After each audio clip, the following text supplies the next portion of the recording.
వక్రతుండ మహాకాయ, కోటి సూర్య సమప్రభ, నిర్విఘ్నం కురుమే దేవ, సర్వకార్యేషు సర్వదా.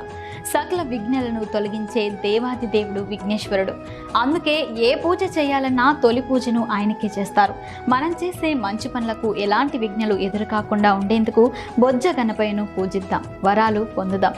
ఈ వినాయక చవితి అందరికీ విజయాలను అందించాలని, గణనాథుడి దీవెనలు అందరికీ ఉండాలని కోరుకుంటూ వినాయక చవితి శుభాకాంక్షలు తెలియజేస్తున్నవారు mass TV news channel chairman Shrimati Nandini royal.